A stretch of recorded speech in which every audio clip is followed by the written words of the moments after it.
આપણા જ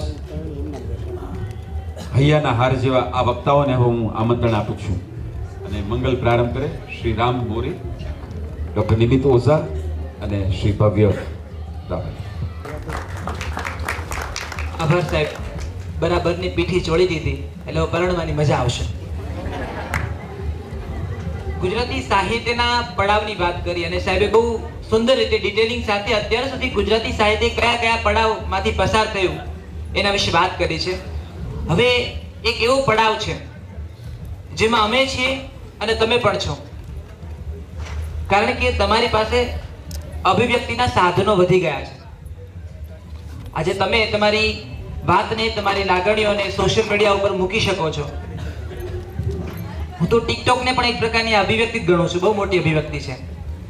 અને આગળ જતા એવું બનશે કે મીમ્સ લિટરેચર ને ટિકટોક લિટરેચર પણ આવશે. એમાં કોઈ ના નથી, કારણ કે આ પણ એક પ્રકારની અભિવ્યક્તિ છે.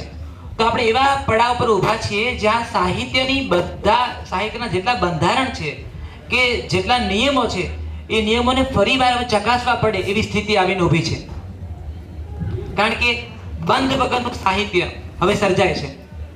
હવે ફોર્મેટ બહુ પસંદ નથી કરતા લખનારા લોકો અને વાંચનારા લોકો. દરેક લખાતા પુસ્તકને આ કયા ફોર્મમાં છે એ કેવું બહુ વાચક પણ પસંદ નથી કરતો અને લેખકને પણ બહુ રસ નથી કે આ જ ફોર્મમાં છે. હવે લેખકને આપવામાં રસ છે કે અમે આપીએ, કોઈક વાંચે. વર્ષોથી ચિત્રકૂટના ઘાટ પર ચંદન ઘસી રહ્યા છે, કોઈક તો રઘુવર આવીને તિલક કરે, એના જેવી સ્થિતિ છે અત્યારે. પણ સાહેબે કીધું એમ કે અહીંથી જવાય રણ તરફ ને અહીંથી જવાય ક્ષણ તરફ. આપણે એવા રણમાં છીએ, માનો તો રણ તો લીલાછમ છે અને નહીં માનો તો ચારે બાજુ મૃગજળ જ છે. હવે એની વચ્ચે સાહિત્ય અત્યારે એવી ક્ષણ ઉપર આવીને ઊભું છે જ્યાં તમે બહુ ઇઝીલી, આસાનીથી તમારી જાતને રિલેટ કરી શકો કે આ અમારી વાત છે, આ મારી વાત છે. આને વાંચતા વાંચતા મને થાય કે એક્ઝેક્ટલી આ જ ફિલિંગ છે મારી, મને અત્યારે આ જ પ્રોબ્લેમ છે. તો આજે એક્સપ્રેસ થવાની વાત છે ને એ હવે આજના સમયમાં જરૂરી એટલે પણ કદાચ થઈ છે કેમ કે આપણે બહુ એકલા પડી ગયા છે. ફોલોઅર્સ કેટલા છે, ફેસબુક ફ્રેન્ડ કેટલા છે, કોલેજનું ગ્રુપ કેટલું મોટું છે, બહુ મેટર નથી કરતું. મને લાગે સાહિત્ય પણ અત્યારે એ પડાવ ઉપર આવીને ઊભું છે જ્યાં એ એકલું છે અને જુએ છે કે કેટલા એવા લોકો છે જેને આંગળી પકડવામાં રસ છે. તો આ જે એક્સપ્રેસ થવાની વાત છે, અભિવ્યક્તિની વાત છે, એ ક્યાંક તમે ઝીલો તો સાહિત્યકારને થાય કે સાંભળનારું કોઈક છે. કારણ કે ગંગાને તો પૃથ્વી ઉપર આવવું જ છે, પણ એ ગંગાને ઝીલનારો શિવ તો જોઈશે ને. એટલે વાચકો અત્યારે શિવની ભૂમિકામાં છે અને માનું છું કે સર્જકો અત્યારે ગંગાની ભૂમિકામાં છે. એવું મારું અત્યારના પડાવ વિશે મારું માનવું છે. તબીબી સાથે જોડાયેલા છે નિમિતભાઈ, તમારું તો ઘર જ છે અહીંયા એવું માની લો. નિમિતભાઈ ઓઝા પોતે જાણીતા ડૉક્ટર છે અને ડાક્ટરી સાથે એક તકનિક, જ્યારે પોતે એક ડૉક્ટર લેખક હોય ત્યારે એની અભિવ્યક્તિ બદલાઈ જતી હોય, એક એન્જિનિયર લેખક હોય ત્યારે એની અભિવ્યક્તિ બદલાઈ જતી હોય, એક શિક્ષક જ્યારે લેખક હોય ત્યારે એની અભિવ્યક્તિ બદલાઈ જતી હોય. પણ અંતે તો આ બધી અભિવ્યક્તિ આખરે તો એવું જ કહે છે, કથા સદૈવ મંગલમ. જે કથામાં છે એ કથાકારમાં છે, જે કથાકારમાં છે એ વાચકમાં છે. જો વાચકને વાંચતા વાંચતા એવું લાગે કે આ તો કંઈક અલગ જ દુનિયાની વાત થઈ છે, અહીંયા અમે બહુ રિલેટ નથી કરતા. કથાઓ હંમેશા સમાજમાંથી જ આવી છે અને સમાજે એ કથાઓને બહુ જ પ્રેમ આપ્યો છે. ભલે વર્ષોના વર્ષો વીતી જાય, એ કથાઓનો ફોર્મેટ બદલાય છે. દેવદાસ આપણે કેટલી વાર બની, છેલ્લે દેવ ડી ને દેવ ડબલ ડી સુધી આવી, પણ દેવદાસ અટકી નથી. સરસ્વતી ચંદ્ર જે તે સમયે લખાય, પછી ટેલિવિઝન સ્વરૂપે પણ આવી, નાટકો પણ થયા. હું માનું છું કે આજે કથાઓમાં કે સાહિત્યમાં રહેલું સત્વ છે એને ક્યારેય જૂનું થવા નથી દેતું. કારણ કે સર્જક કે લેખક કથાઓ લખતો નથી, કથાઓ લેખક સુધી આવે છે. દરેક લખનારો માણસ છે એ ગણપતિની ભૂમિકામાં જ છે. વેદવ્યાસ તો કોઈક ઉપર બેઠો છે જે લખાવડાવે છે. એટલે આજે ગ્રેટિટ્યુડની ફિલિંગ છે એ વાચકમાં પણ આવે એવો આ સમય છે. અને હવે તો પોતાના ગમતા લેખક કે પોતાને ગમતા પુસ્તક સુધી પહોંચવાના રસ્તા બહુ જ શોર્ટકટ થઈ ગયા છે. બહુ ઇઝીલી તમે હવે તમારા ગમતા લેખક સાથે વાત કરી શકો છો. સમય ત્યાં પણ બદલાણો છે. એટલે અત્યારે ગુજરાતી સાહિત્યનો પડાવ છે અભિવ્યક્તિની ચરમસીમા ઉપર આવીને ઊભો છે એવું મારું માનવું છે. Thank you Ram.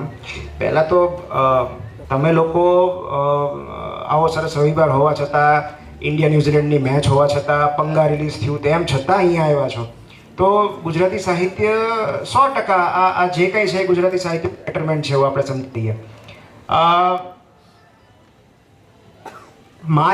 મારે વાત કરવાની કે મને ઓનેસ્ટલી સ્પીકિંગ મને સાહિત્ય શું છે એ ખબર નહોતી. મારે તો ડૉક્ટર જ બનવું હતું, નક્કી જ હતું, પહેલેથી નક્કી હતું કે ડૉક્ટર બનવું છે. એટલે કારણ કે સાહિત્યમાં તો વાંચવું પડે, પાછું વિચારવું પડે, એવું બધું થાય.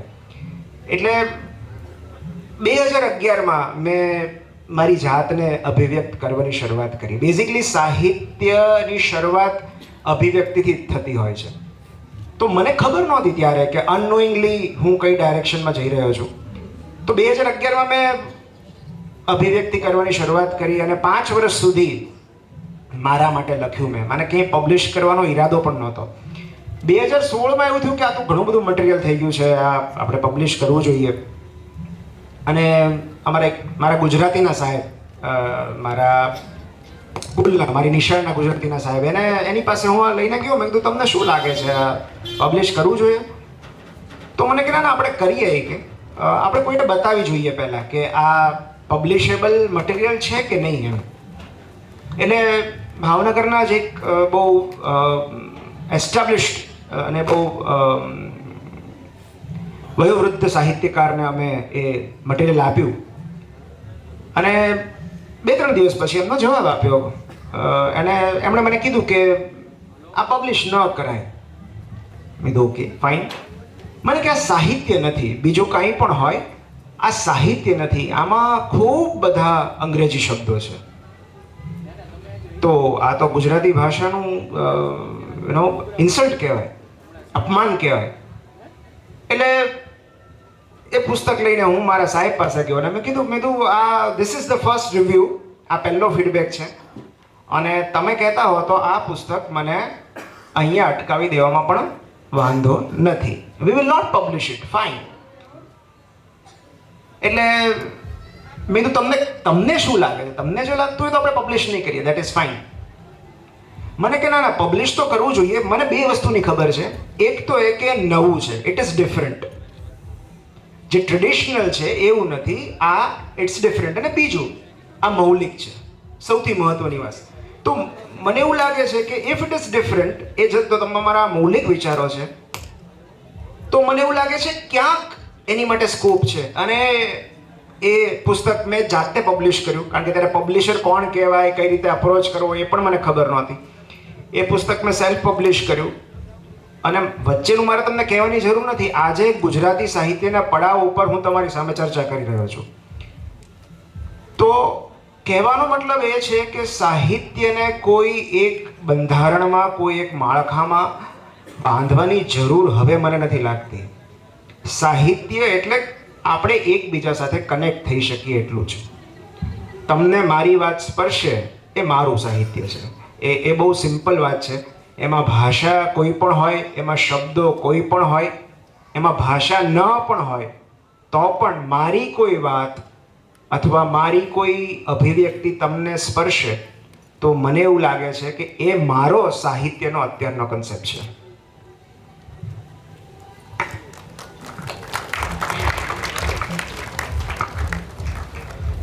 નિમિતભાઈની વાત સાથે હું સહેમત થઈશ. અમદાવાદ, ગાંધીનગર, મુંબઈ બાજુના કેટલાક શબ્દોના સોદાગરો છે ને, એને સાહિત્યને સંકુચિત કરી નાખ્યું છે. સાહિત્યનો અર્થ, એની વ્યાખ્યાઓ, આ જ ગદ્ય, આ જ પદ્ય 11મી સદીમાં શરૂઆત થઈ, 14મી સદીમાં અહીંયા, 16મી સદી, 18મી સદી, એનો આખો ઇતિહાસ આપી દીધો.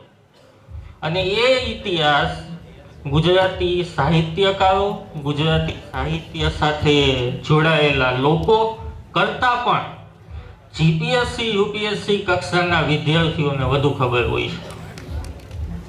કારણ કે એને એ જ ભણવાનું છે, એને એ જ શીખવાનું છે કે ભાઈ આ અભ્યાસ ભાષા આવીને ફલાણું થયું ને ઢીકણું થયું ને બીજું કંઈ, એમાં કંઈ નવું નથી. પણ એકચ્યુઅલમાં હું એવું માનું છું કે જ્યારે શબ્દોની પણ શરૂઆત નહોતી થઈ ત્યારથી પણ સાહિત્ય તો હતું જ.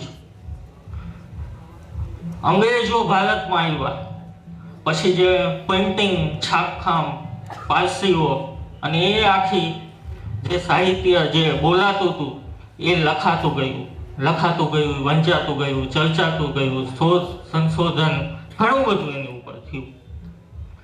પણ આખું જે ગુજરાતી સાહિત્યનો ઇતિહાસ તમે જુઓ અને ત્યાંથી ને આપણે આજે જે પડાવ ઉપર આવ્યા છીએ, આપણે બધા જ આધુનિક સમયમાં છીએ. પણ તેમ છતાંય આધુનિક સાહિત્ય, હું નથી કહેતો ગુજરાતી સાહિત્યના ઇતિહાસમાં એવું સમજાવવામાં આવે કે ભાઈ આ આધુનિક સાહિત્યનો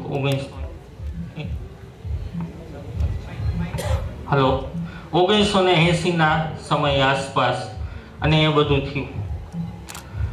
મારી દ્રષ્ટિએ સાહિત્ય એ શું છે અને ક્યાંથી શરૂઆત થઈ અને આજે આપણે ક્યાં પડાવ ઉપર આવીને ઊભા છીએ એની વાત કરું તો આ જીવસૃષ્ટિની શરૂઆત થઈ ત્યારથી ને સાહિત્યની શરૂઆત થઈ હોય એવું માનું છું.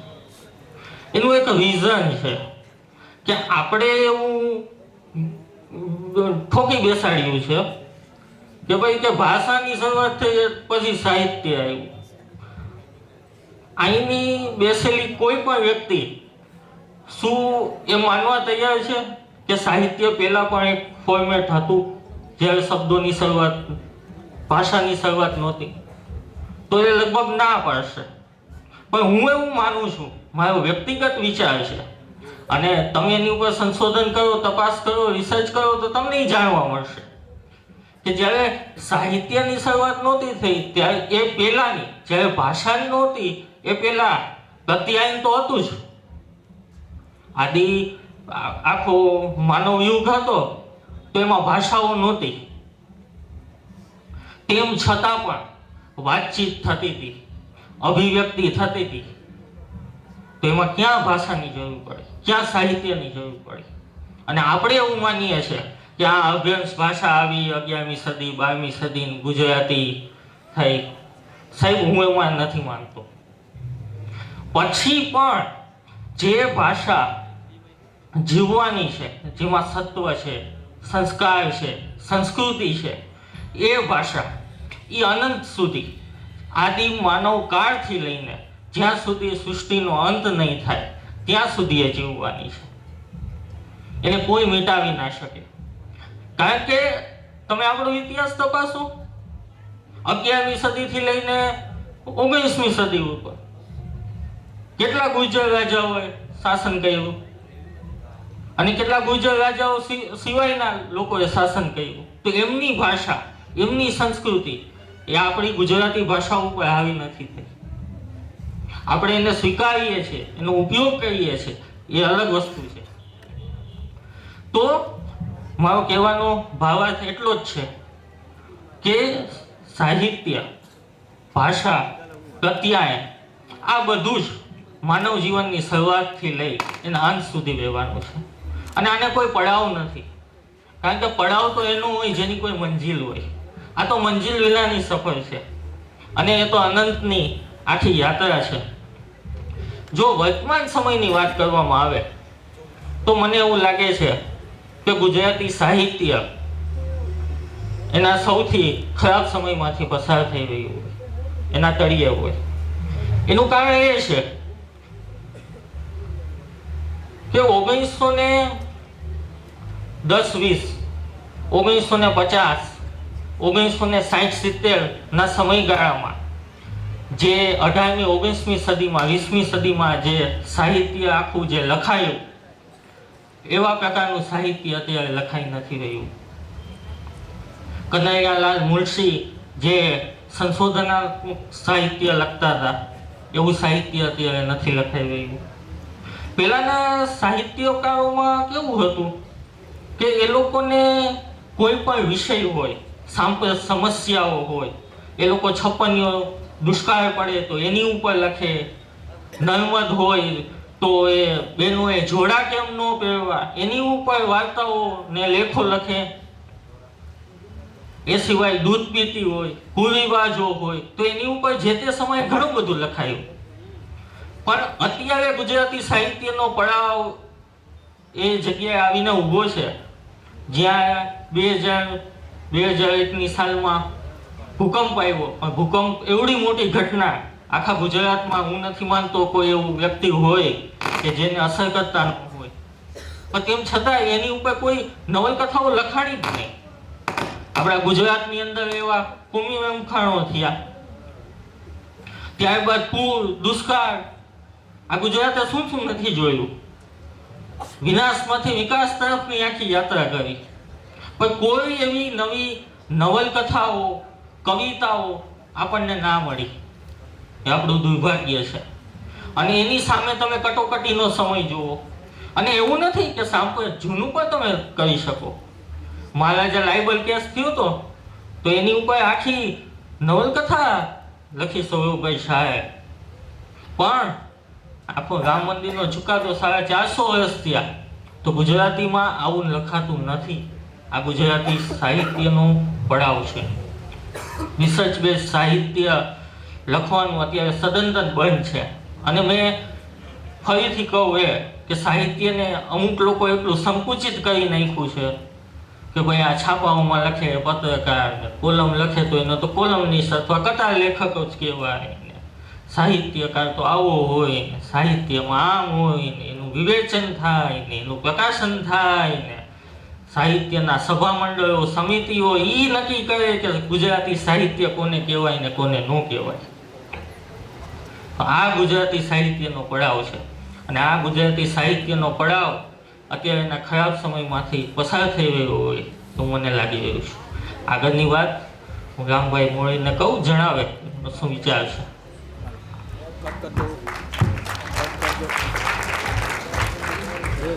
બહુ હેપીલી એમની વાત સાથે અસહમત થઈશ, બહુ જ હેપીલી. કારણ કે ભૂકંપ પછી ગુજરાતમાં અનેક ટૂંકી વાર્તાઓ ભૂકંપના કેન્દ્રમાં લખાઈ છે. કચ્છ અને અંજારના અનેક સાહિત્યકારોએ ભૂકંપના બેકગ્રાઉન્ડને ધ્યાનમાં રાખી વાર્તાઓ લખી છે, લેખો લખ્યા છે, નવલકથાઓ લખી છે. માવજી મહેશ્વરી નામના લેખકે તો સંપાદન પણ કર્યું છે કે ભૂકંપના કેન્દ્રમાં લખાયેલી ગુજરાતી વાર્તાઓ. રહી વાત કોમી રમખાણોની, તો હિમાંશી શેલત હોય, રવિન્દ્ર પારેખ હોય, હવે તો અનેક નામો હું ગણાવી શકું જેમણે કોમી રમખાણોને ધ્યાનમાં રાખી ને અત્યારે હું યાદ કરું વિજય સોની, એમનો તો આખો વાર્તા સંગ્રહ કોમી રમખાણોના બેકડ્રોપને લઈને લખાયો છે.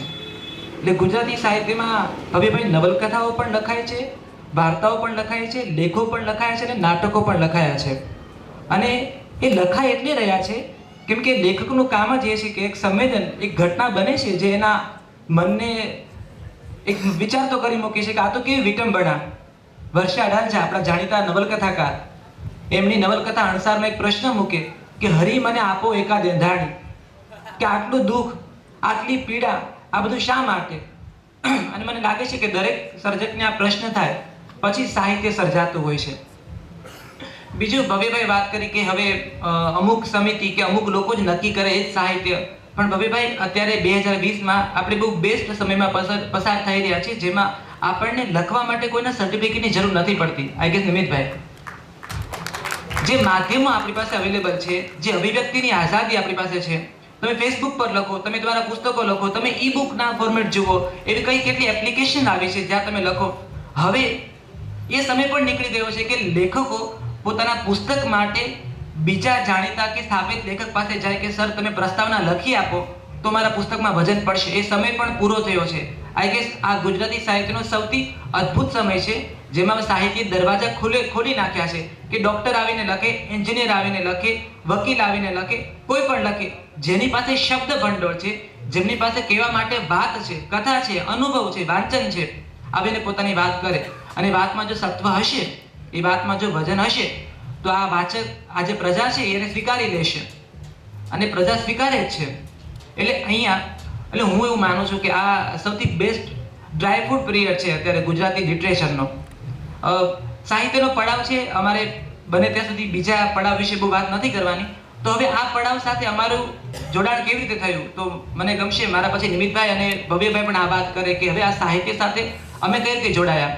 સાહેબે વાત કરી કે હું પોતે એન્જિનિયર છું પણ એન્જિનિયરિંગ કરતાં પહેલાં મેં હોમિયોપેથીમાં એડમિશન લીધું હતું. હું બાયોલોજીનો વિદ્યાર્થી છું અને હોમિયોપેથીમાં એડમિશન લીધું, પણ મને ઇન્જેક્શનથી બહુ બીક લાગતી હતી અને એ વખતે કોઈ એવું સમજાવ્યું નહોતું કે હોમિયોપેથીમાં ઇન્જેક્શન ના આવે, એટલી બધી ખબર નહોતી પડતી.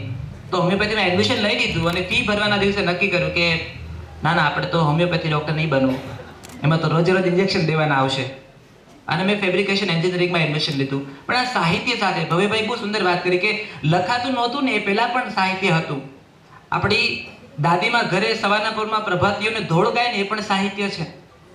તમને સુવાડવા માટે તમારી મોટી બેન કે મમ્મી કે કાકી જે હાલરડા ગાય ને હાલરડા પણ સાહિત્ય છે. ઘરમાં નાના ઠાકોરજી છે એને જે થાળ ધરાવે છે ને એ થાળ પણ સાહિત્ય છે. તમારા દાદા એના જમાનાની કોઈ વાત જે રસથી કહેતા હોય અને તમને થાય કે એની વાત ચાલતી જ રહે, એ કહેવાતી વાતની લઢણ છે ને એ પણ સાહિત્ય છે. એવી વાત જેમાં તમને રસ પડે છે એ સાહિત્ય છે. અને સાહિત્ય છે ને એ હંમેશા વહેતું રહ્યું છે, એક પેઢી બીજી પેઢીને આપતી રહી છે. એટલે આપણે ત્યાં જયમલ પરમાર હોય, ઝવેરચંદ મેઘાણી હોય, એવા અનેક એવા સાહિત્ય ઉપાસકો રહ્યા છે જેમણે આવી લોકગીતો, ઋતુગીતો, લગ્ન ગીતો, હાલરડા આ બધાના સંપાદન કર્યા છે. તો મને સાહિત્ય ક્યાંથી મળ્યું? ઘણા એવું કહેતા હોય કે મારે તો દૂર દૂર સુધી સાહિત્ય સાથે સંબંધ નહોતો. આવું ઘણા લેખકો કહેતા હોય છે કે અમારા ઘરમાં તો લખવાનારું, અમારી પેઢીમાં હું પહેલો લેખક છું.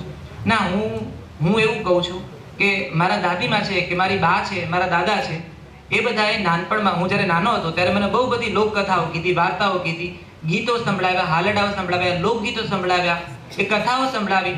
એટલે હું માનું છું કે આ એ બધા લોકો નહીં લખતા બેસ્ટ સેલર રાઇટર છે. અને તમારા દરેકના પરિવારમાં આવા નહીં લખતા બેસ્ટ સેલર રાઇટર્સ છે જ. એણે જ તમને આપ્યું છે, પછી તમે તમારી પાસે મળ્યું છે એમાંથી તમે મેળવણ કાઢો છો અને માખણ જે તમને દેખાય છે એ તમે કાઢો છો. છાશમાંથી બધું માખણ બહાર નથી જ નીકળતું. તમે મથી જાઓ ગમે એટલું, અમુક ફોદા તો રહી જ જાય અને ફોદાનું પણ સુખ છે અને હાથમાં માખણ આવે એનું પણ સુખ છે.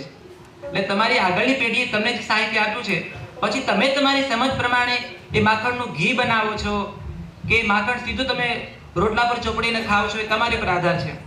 તો મને આ રીતે સાહિત્ય મળ્યું છે. અમરચિત્ર કથાઓ જે છે, 35 રૂપિયામાં એ વખતે પુસ્તક આવતું અમરચિત્ર કથાઓ, એની કથાઓ ખૂબ વાંચી અને મને ચિત્રો બહુ ગમતા. એ બધા સેટ વાંચ્યા, વાંચતો ગયો. મારા શિક્ષકો બહુ સારા હતા પ્રાથમિકના. એમણે શનિ સભા થાય તો દર શનિવારે એક વાર્તા કહેવાની. તો આ રીતે સાહિત્ય સાથે હું જોડાતો ગયો અને પછી ભાવનગર શિફ્ટ થયો ભણવા માટે હોસ્ટેલમાં. અને હોસ્ટેલમાં ભણવાનું થયું પછી લોકમિલાપ, ભાવનગર ગુરુકુળની એકદમ બાજુમાં લોકમિલાપ સંસ્થા, ત્યાં જાઉં અને પુસ્તક ખરીદું દર મહિને. આ રીતે વાંચતો લખતો થયો અને ભાવનગર ગદ્ય સભા. હવે જો બધા સાહિત્યકારો એવા નથી કે જેને પગ પકડીને તમને પાડવામાં રસ છે.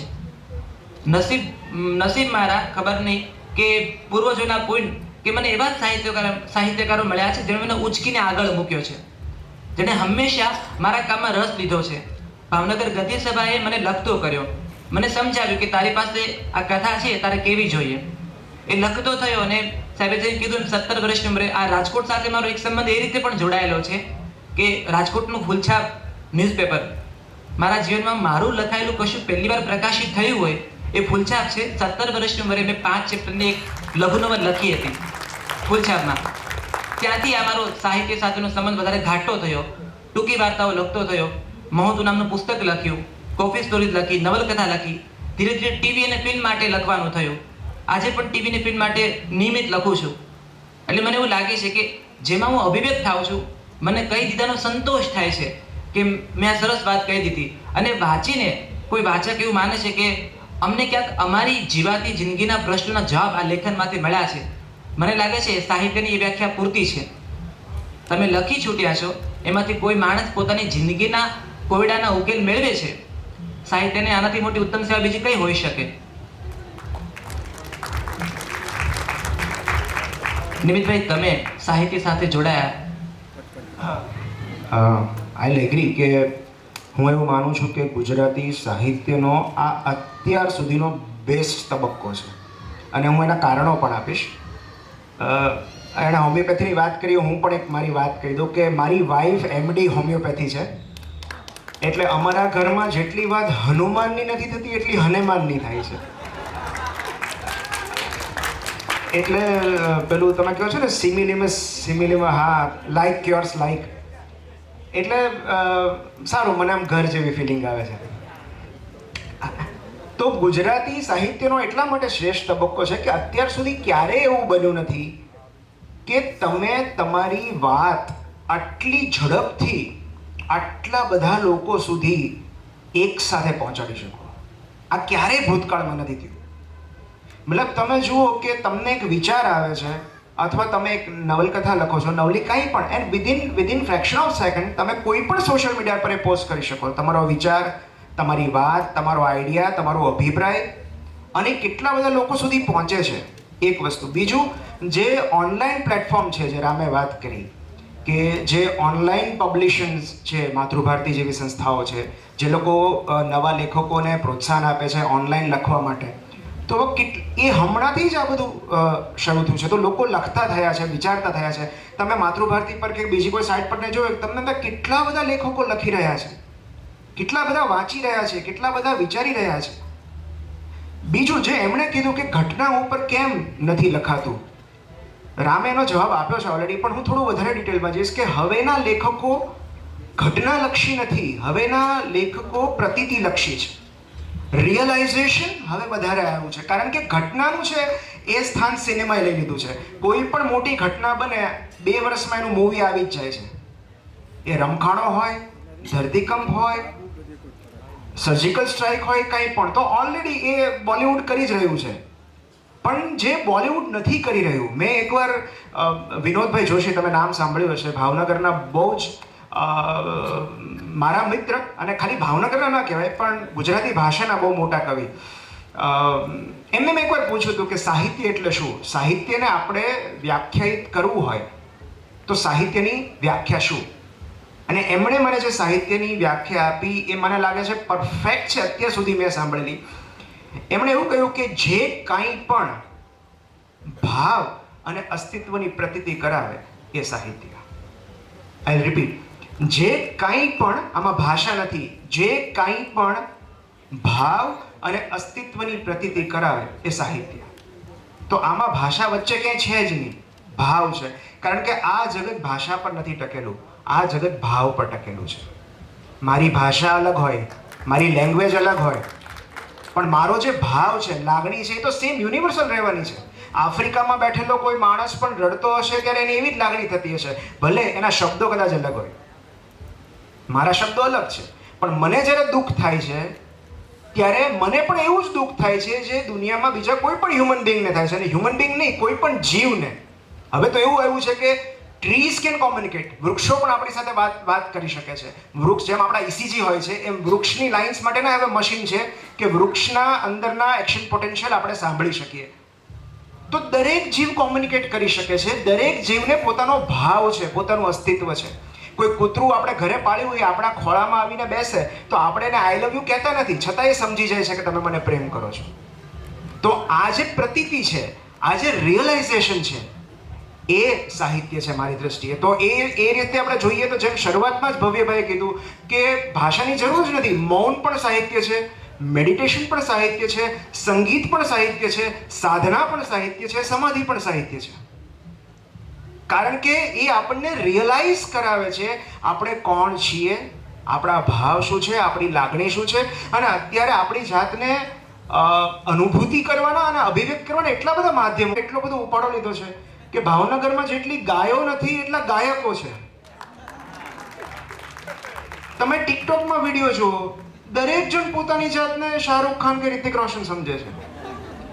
એટલે એ સાહિત્ય કહેવાય કે ન કહેવાય એ અલગ વસ્તુ છે. એ અભિવ્યક્તિ સારી છે કે ખરાબ છે અલગ વસ્તુ છે, પણ એટલીસ્ટ લોકો પોતાની જાતને અભિવ્યક્ત કરતા થયા છે. અને સૌથી મહત્વની વાત, આ સેલ્ફી, સોશિયલ મીડિયા, એ બધાના કારણે સૌથી મોટો ફાયદો એ થયો છે કે લોકો પોતાની જાતને પ્રેમ કરતા થઈ ગયા છે. That is the biggest advantage. પહેલા લોકો અરીસા સામે ઊભા રહેતા, હવે સેલ્ફી સામે ઊભા રહે છે. તો અલ્ટિમેટલી લોકો આ જે રિયલાઇઝેશન છે કે મારી એક જાત છે, આઈ લવ માય સેલ્ફ, આ અલ્ટિમેટલી સાહિત્યનો ગોલ એ જ છે ને કે તમને રિયલાઇઝેશન કરાવવું. ભાવ અને અસ્તિત્વ આ બે જ વસ્તુ છે. ભાષાથી આવે, પિક્ચરથી આવે, મૌનથી આવે, સાધનાથી આવે. તો મારી દ્રષ્ટિએ અગેન આઈ છે આ સૌથી સારો યુગ છે ભાષાનો કે જ્યારે હજી હું એવું ઈચ્છું છું કે આગલો યુગ એવો આવે જ્યાં આગળ એક્સચેન્જ થાય લિટરેચરનું. ગ્રીક્સનું સાહિત્ય અહીંયા આવે, ગુજરાતી સાહિત્ય. તમે નહીં માનો સાહેબ, 2017માં ઓક્સફર્ડ ડિક્શનરીમાં 70 ઇન્ડિયન શબ્દો ઉમેરાયા છે. ઓક્સફર્ડ, અને એમાં ગુજરાતી પણ છે. જુગાડ, તમે જુગાડ સર્ચ કરજો, ઓક્સફર્ડ ડિક્શનરીમાં જુગાડ છે, દાદાગીરી છે, ચૂપ છે, બાપુ છે. તો આ બધા શબ્દો ઓક્સફર્ડ ડિક્શનરીમાં ઉમેરાયા છે. તો એ લોકોએ આપણી ભાષાનો સ્વીકાર કર્યો છે. એવી જ રીતે આપણે પણ જ્યારે બીજા સાહિત્યનો સ્વીકાર કરશું ત્યારે આપણું સાહિત્ય વધારે એનરિચ થશે. સો ડેફિનેટલી આ એક અપવર્ડ જર્ની છે, આ ક્રિસેન્ડો છે. અને મને એવું લાગે છે કે અત્યારે તો સારો સમય ચાલે જ છે, પણ the days are brighter ahead. Gujarati સાહિત્યનો પડાવ એના અત્યારે તળિયે છે, ત્યાંથી હું મારી વાત આગળ કરીશ અને મારી સર્જન યાત્રા વિશે આ ગુજરાતી સાહિત્યના પડાવની વાત કરીશ. ગુજરાતી સાહિત્ય એ ક્યારે જીવનમાં આવે? તમે પ્રત્યક્ષ રીતે જુઓ તો પહેલા બીજા ધોરણમાં આવો તો આવે, અને પછી જ્યાં સુધી તમે સાહિત્યનો તમારો સબ્જેક્ટ હોય એજ્યુકેશનમાં ત્યાં સુધી આવે. અને અપ્રત્યક્ષ રીતે જુઓ તો ગુજરાતી સાહિત્ય તમારા જીવનમાં ક્યાં આવ્યા? તો ગળથુથી લઈ અને ગંગાજળ સુધી, માણસનો જન્મ થાય ત્યાંથી મૃત્યુ સુધી સાહિત્ય પ્રત્યક્ષ કે પરોક્ષ રીતે તમારી સાથે જોડાયેલું છે. કાલે ભાઈશ્રીએ બહુ સારી વાત કરી, જે સમાજ અને સમજનું નિર્માણ કરે એ સાહિત્ય છે. સાહિત્ય શું આપે? સાહિત્ય શિક્ષણ આપે, સાહિત્ય તમને સંસ્કાર આપે, શીખ આપે, સમજણ આપે. સાહિત્ય તમને સપનાઓ દેખાવે, અને એ સપનાઓ પૂરા કરવાની શક્તિ પણ તમને સાહિત્ય આપે છે. સાહિત્ય પુસ્તકોમાં છે, જ્યાં જુઓ ત્યાં આપણી આસપાસ લખાયેલું, બોલાયેલું, વ્યક્ત કરાયેલું અને વ્યક્ત કરાયેલું સાહિત્ય છે.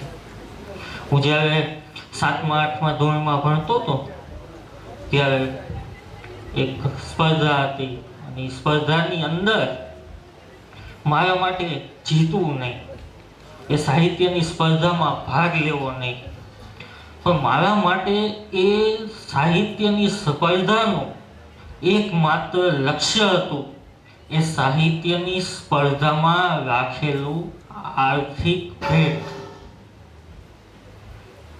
મારા સાહિત્ય સાથે કોઈ જ નિસ્બત નહીં, સ્પર્ધા સાથે કોઈ નિસ્બત નહીં. મારું લક્ષ્ય તો એક જ કે આપણે જે સાહિત્યની સ્પર્ધા રાખી છે એમાં જે ઇનામી રાશિ છે એ આપણે જોઈએ. અને અહીંયાથી મેં મારી વાંચનની કારકિર્દી, સાહિત્યની કારકિર્દી શરૂ કરી હોય તો એમ કહી શકું. પછી ધીમે ધીમે વંચાતું ગયું, પણ એ જે મુફલીસીના દિવસો જે કહી શકાય એનું એકમાત્ર લક્ષ્ય જ એ દૂર કરવાનું, એ મને સાહિત્ય લાગે. એક રીતે જોવા જઈએ તો સાહિત્ય પાસે તમામ આપણી સમસ્યાઓનું સમાધાન છે. મારી ઘણી ખરી સમસ્યાઓનું સમાધાન મને સાહિત્યમાંથી મળી ગયું. એ પછી પદ હોય, એ પછી પ્રતિષ્ઠા હોય, કે પછી પૈસા હોય, એકંદરે આપણે બધું કરીએ છીએ તો શું કરવા કહીએ છીએ? કંઈક ને કંઈક મેળવવા માટે. પણ સાહિત્યમાં આવ્યાના 2-3 વર્ષ પછી સાહેબે જે મારો પરિચય આપ્યો હમણાં વચ્ચે જે વાત કરી એ તો બહુ જૂની છે, 3-4 વર્ષ પહેલાની. પણ મેં છેલ્લા 2-3 વર્ષથી તો સાહિત્યમાં જે આ બધા સાહેબો અને પ્રોફેસરોની વાત કરું છું કે એ લોકો જેને સાહિત્ય ગણે છે એવું તો મેં કોઈ સર્જન કર્યું જ નથી. શું કરવા અને શું કરવા સાહિત્ય આજનું તળિયે છે એની જ આખી વાત કરું છું. કે એવું તો મેં કોઈ સર્જન કર્યું નથી. કારણ કે શું કે ભાઈ પદ, પ્રતિષ્ઠા, પૈસા, સાહિત્યમાં બધું મળી ગયું તમને. પછી શું? પણ પછી થયું કે ના, સમથિંગ ઇઝ રોંગ. સાહિત્ય કેવું હોવું જોઈએ? તો તમે જે લખો અને એનો ઇમ્પેક્ટ ન આવે તો એ સાહિત્ય શેનું? એ શબ્દો શેના? એ તમારી અભિવ્યક્તિ શેની? પદ, પ્રતિષ્ઠા અને પૈસાથી એ સૌથી મોટું જો સાહિત્ય કોઈ આપી શકતું હોય તો એ છે પરિવર્તન. અને ભૂતકાળમાં જે કાંઈ લખાયું, જે કાંઈ ચર્ચાયું અને આજ સુધી વખણાય છે, એ પાછળનું કારણ એ જ છે કે એ સાહિત્યએ પરિવર્તન લાવ્યું. અને આજનું સાહિત્ય મને નથી લાગતું કે એવું લખાતું હોય કે જે સમાજની અંદર પરિવર્તન લાવી શકે.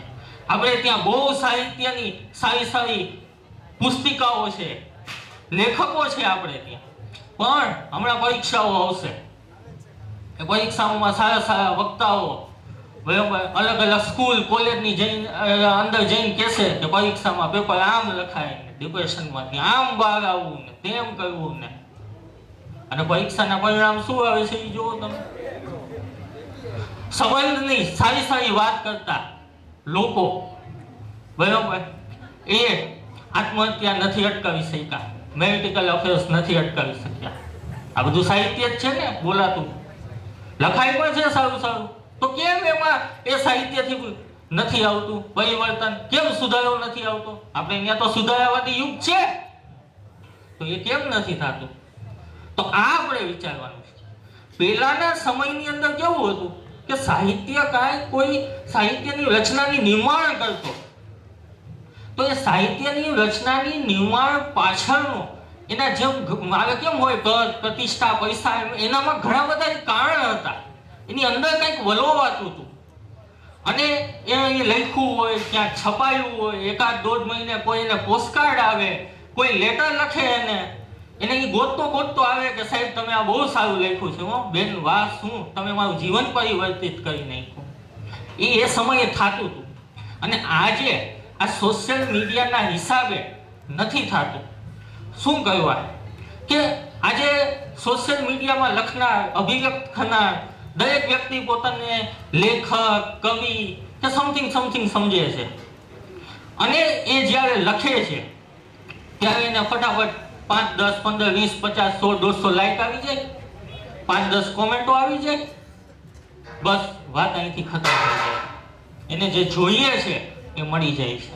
અને પછી એના લખાણની અંદર કોઈ રિસર્ચ, કોઈ સંશોધન કે કોઈ ભૂતકાળની કોઈ ઘટનાઓ, વાતો કે ભવિષ્યનું ચિંતન, મનન એવું કશું નથી હોતું. એટલે મને એવું લાગે છે કે ભાઈ ગુજરાતી સાહિત્ય છે તો એ અત્યારે એના ખરાબ સમયમાં, અને હું એમ નથી કહેતો કે સાવ કે ખરાબ સમયમાં છે. આટલા બધા સારા પુસ્તક મેળાઓ થાય છે, સાહિત્ય મેળાઓ થાય છે, લોકો વાંચે છે, વખાણે છે, વિચારે છે, પણ મારી મૂળ વાત એ છે કે જે થવું જોઈએ એકચ્યુઅલમાં. આજે તમે મને કહો છેલ્લી 5 વર્ષમાં કોઈ સારી નવલકથા, ગઝલ જે તમને મોઢે હોય અને તમને તમારી બાળપણની કવિતાઓ, વાર્તાઓ બધું જ યાદ હશે, બધું જ કંઠસ્થ હશે, અને અઠવાડિયા પહેલા કોઈ સારો એક લેખ વાંચ્યો હશે, હું કહીશ કે એમાંથી 10 લીટી બોલો તો તમને યાદ નહીં હોય. તો એવું કેમ એવું ચોટદાર નથી લખાતું? મારી વાત ત્યાં છે. સાહિત્યનો પડાવ એના તળિયે છે તો આ રીતે એના તળિયે છે. કઈ હું એને ખરાબ કે નીચો નથી પાડવા માંગતો, કારણ કે ગુજરાતી સાહિત્ય માટે અને ભાષા માટે તો મને ગૌરવ છે. અને ગુજરાતી સાહિત્ય છે, ગુજરાતી ભાષા છે, ગુજરાતી પત્રકારનું ક્ષેત્ર છે, એટલે તમે અહીંયા બેઠા છીએ અને તમે બધા છો. ઠીક છે. આઈ થિંક એમણે જે વાત કરી એ બે અલગ અલગ વાત કરી. એક જે એમણે વાત કરી સુસાઇડ થાય છે, આપણે નથી કરી શકતા સુસાઇડ, પરીક્ષા, આ તે અને સાહિત્ય. તો શિક્ષણ અને સાહિત્ય બે અલગ વસ્તુ છે, રાઈટ? અને હું પર્સનલી મારા એક્સપિરિયન્સથી તમને એવું કહું છું, હું ધોરણ 12 સાયન્સ મેં પૂરું કર્યું, પછી 4.5 વર્ષ MBBSના, પછી 1 વર્ષ ઇન્ટર્નશીપનું 5.5, પછી 3 વર્ષ MS સર્જરીના 8.5, અને પછી 3 વર્ષ યુરોલોજીના 11.5. એટલે ધોરણ 12 પછી બીજા 12 વર્ષ ભણ્યા પછી મેં સાહિત્ય હાથમાં લીધું. જે નુકસાન, હું બહુ સભાનતાથી અને પૂરી જવાબદારી સાથે બોલું છું, જે નુકસાન મને શિક્ષણે કર્યું છે એની ભરપાઈ મને સાહિત્ય કરી આપી છે. કારણ કે પ્રોબ્લેમ એ છે કે જે રીતનું આપણું શિક્ષણ છે એ મનના દરવાજા બંધ કરવાનું કામ કરે છે, ખોલવાને બદલે. ઓલી એક વાર્તા છે ને, આ મારું થોડું એ વાર્તામાં મોડિફિકેશન છે કે ભાઈ એક નદી હતી, સામસામે બે કાંઠા હતા અને વચ્ચે એક નાનો એવો લાકડાનો પુલ હતો. આપણે બધાએ વાર્તા સાંભળી છે. અને પહેલા બે કૂતરા આવ્યા સામસામેથી, અને એક કૂતરાએ કીધું કે મને પહેલા જવા દે. તો સામેવાળા કૂતરો કે નહીં, મને પહેલા જવા દે. પેલો કે અરે મારી પાસે ડિગ્રી છે, PhD કરેલું છે. ઓલો કે પણ મેં MBBS કરેલું છે. કોની ડિગ્રી મોટી? એમાં બે બાંધવા માંડ્યા. અંતે બે નદીમાં પડ્યા. થોડી વાર પછી બે બકરીઓ આવી સામસામેથી, અને એ બંને બકરીઓએ આંખોમાં ઈશારો કર્યો. એક બકરી નીચે બેસી ગઈ અને બીજી બકરી ઉપરથી ચાલી ગઈ, અને પછી પેલી ચાલી ગઈ. બે પોતપોતાના રસ્તે પહોંચી ગયા. એટલે આ બધું નદી કાંઠે ઊભેલા બે જણ જોતા હતા કે આ સાલું શું ચાલી રહ્યું છે, કે જે બકરી કરી શકી કૂતરા કેમ ન કરી શકે, અથવા જે કૂતરાથી થયું બકરીથી કેમ ન થયું. આપણે બંને બકરીને ફોલો કરીએ કે આ આટલી બધી સમજણ આવી ક્યાંથી એનામાં. તો એક જણ આ બાજુ ગયું એક બકરી પાછળ, ને બીજું જણ બીજી બકરી પાછળ ગયું. અને સાંજે બધા ભેગા થયા બંને જણ. પછી બધાએ વાત કરી કે આ બકરી આમ ગઈ હતી, આમ. બંનેમાં કોમન ફેક્ટર એક જ હતું બંને બકરીમાં, કે બંને બકરી ફરતા ફરતા લાઇબ્રેરીમાં જઈને જૂના સાહિત્યના પીળા પડી ગયેલા પાનાઓ ચાવતી હતી.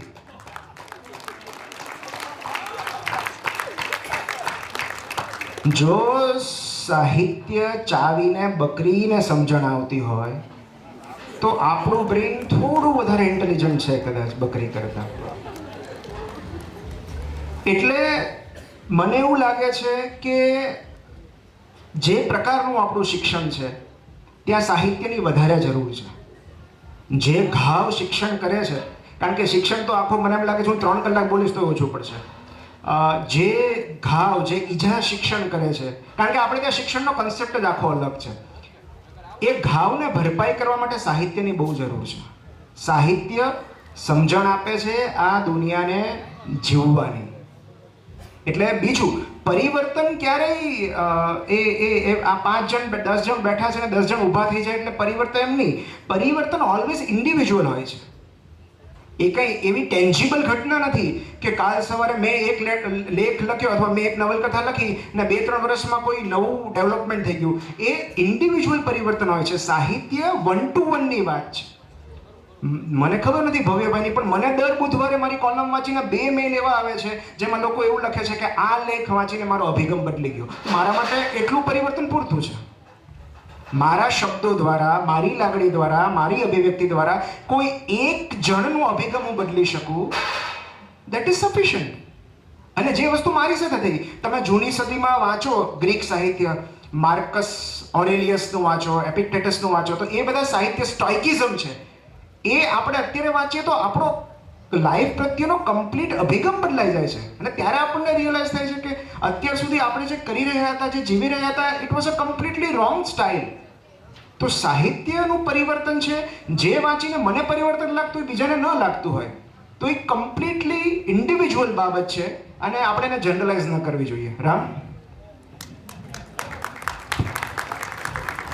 બહુ ટૂંકામાં મારી વાત પૂરી કરીશ, કારણ કે હવે મને પ્રશ્નોત્તરીમાં વધારે રસ છે. તમે ત્રણેય નક્કી કર્યું કે મારી વાત હું ટૂંકામાં પૂરી કરીશ અને પછી તમારા સુધી આવીશું. પરિવર્તન છે એ સાહિત્ય દ્વારા પરિવર્તન એ ધીમી ગતિ છે પણ મક્કમ તો છે જ. એનું કામ કરે છે સાહિત્ય. લખાતું સાહિત્ય છે, બોલાતું સાહિત્ય છે, એ પરિવર્તન ઊભું કરે છે. કંઈક વાંચીને કે કંઈક સાંભળીને તમને એમ થાય કે હું જે જીવતી હતી કે જીવતો હતો એમાં આ વસ્તુ ખોટી હતી, મારે અહીંયા આ વાંચીને મને ફીલ થાય છે કે મારે અહીંયા થેન્ક યુ કહેવાની જરૂર છે કોઈકને, કે મારે અહીંયા કોઈકને સોરી કહેવાની જરૂર છે. એ જો ફિલિંગ આવે ને તો એ કામે સાહિત્યનું છે. સાહિત્ય થાળી નહીં વગાડે કે મેં આટલા લોકોનું જીવન બદલી નાખ્યું. અને સાહિત્યને ટ્રસ્ટ બી, સાહિત્યને રસ પણ નથી બતાવવામાં, કેમ કે સાહિત્યકારો ઉપદેશકો નથી. સાહિત્યકારોનું કામ છે એનું લખવાનું. એક આકાશ, સાહિત્ય છે ને આકાશ છે. અને લખનારો દરેક સાહિત્યકાર એની પોતાની એક બારી છે. મારી બારીમાંથી દેખાતું આકાશ એ મારું પોતાનું આકાશ છે. નિમિતભાઈની બારીમાંથી દેખાતું આકાશ એ નિમિતભાઈનું આકાશ છે. મારું આકાશ એટલું સીમિત છે, એનો અર્થ એ નથી કે નિમિતભાઈનું આકાશ ખોટું છે. અને બીજું, અમારી જનરેશનના લખનારા લોકોમાં મેં એક વસ્તુ પણ જોઈ છે, આ ભવ્યભાઈ તમારા માટે નથી, અમારી જનરેશનના લખતા લોકોમાં આ વસ્તુ પણ મેં જોઈ છે.